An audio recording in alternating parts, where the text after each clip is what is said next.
ako sa Santa Lucia, Marikina. Marikina, Pasig to guys. Ayan, Santa Lucia, ayan. Nandito ako. May kailangan akong puntahan dyan. Ayan. Nandito ako sa overpass. Ayan. Dami nagtitinda dito sa may overpass guys.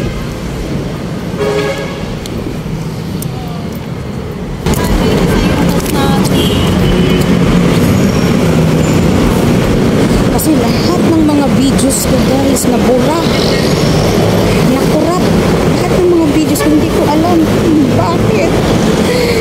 Kaya ako nagbi-video ulit ngayon. Panibago na naman ako guys.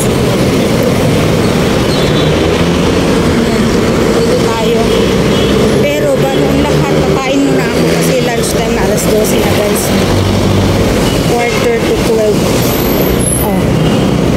11. Basta magti-12 na guys.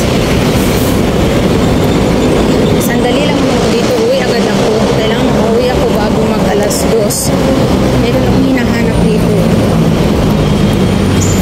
Pasok tayo dito sa entrance. Ito yung Santa Lucia East Grand Mall. Meron checkpoint guys. May checkpoint tayo. Checkpoint. Ay, ano kailangan?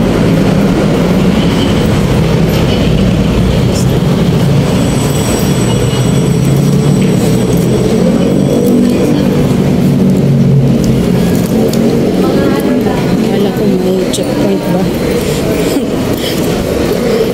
Okay.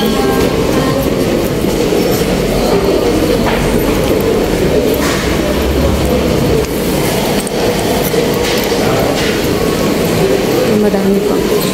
Ito yung dating Mang Inasal. Sarado na. Nakalimutan.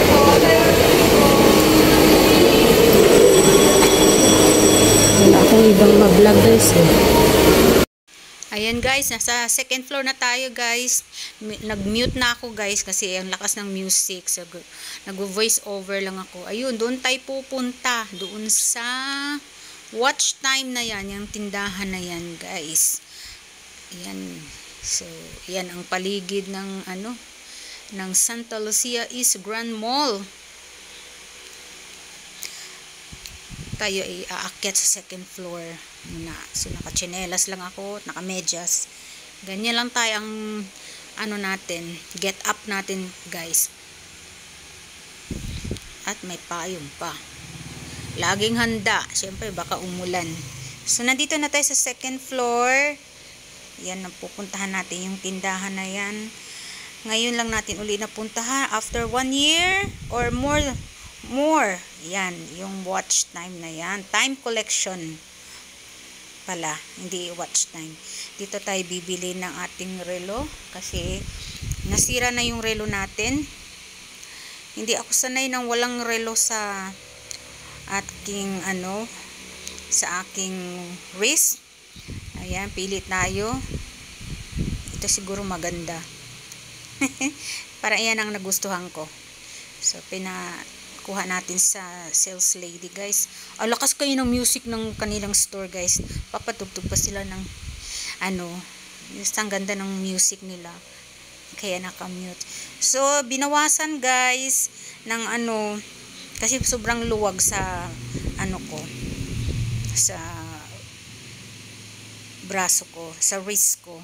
Sobrang luwag. 3 ang binawas. 3 ano ba tawag sa ganun? Ayan. Ang galing ni ate pero iba talaga ang lakas ng lalaki. Iba ang lalaki gumawa ng ganyan. Pero siya kayang-kaya siguro talagang iyan ay talagang seminar nila yan. Paano magdagdag, magbawas ng ganyan. So, mura lang naman yan guys. At bumili na rin ako ng wall clock kasi ito kakaibang wall clock to, hindi ito yung disposable wall clock na pwedeng ayusin yung motor niya. Ayan. 540 pa nga yung presyo. Kaya kakaiba, di ba? So, tapos na tayo. Ayan, tapos na akong namili guys ng relo at saka relo din. Wall clock. At saka yung aking relo din. So, hanap tayo ng makakainan at talagang gutom na gutom na gutom ng lola nyo.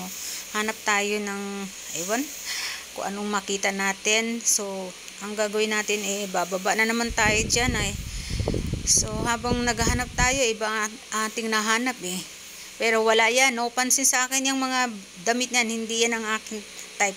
3 bagay lang ang pinunta ko dyan guys at wala nang iba. At mission accomplished sa 3 bagay. Bali, tama. Hindi, 5 bagay guys. Una, ako muna ay nagpaayos ng sapatos ng anak ko. Sumunod, galing ako sa bangko. May inaasikaso din ako doon. Tapos pangatlo, nakabili ako ng relo. Tapos pang-4, wall clock.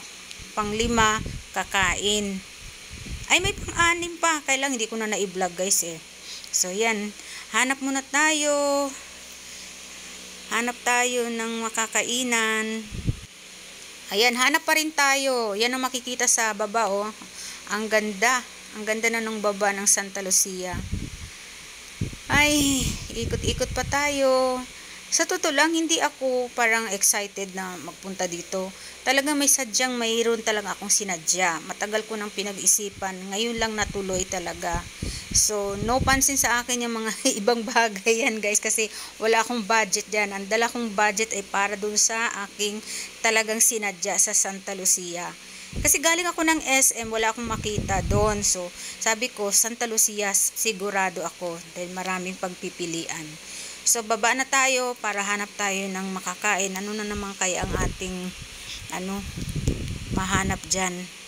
Malalaman nyo, maya lang. So, binidyohan ko yung mga, yung mga nakikita ko sa paligid. Ganda, diba? Sarap mamasyal pag maraming pera. Ayan. At ang ganda na ng kanilang Christmas tree. Ayan, andyan yung Chowking. No, hindi ako kakain dyan. I don't like the chicken. Hindi ko type. Ayun, may nakita tayo. Ayoko din ng pizza. Parang hindi ko type. Pag pizza, gusto ko rice talaga. Dahil alas 12 na. Alas 12 na yan. Ayan, may nakita tayo. Ang Tokyo, wala masyadong kumain. Kaya mas maganda. Mas madaling umorder. So, ang in-order ko, ayan, chicken katsu. Good for 2. Diyos ko, napakasarap guys. Hindi ka magsisisi. Napakasarap. Ayan. Tingnan nyo naman ang plating nila guys. Ang dami nilang kanin. Nauwi ko pa nga, na-take out ko nga guys Hindi ko kayang ubusin. Ang naubos ko lang yung vegetable, yung cabbage.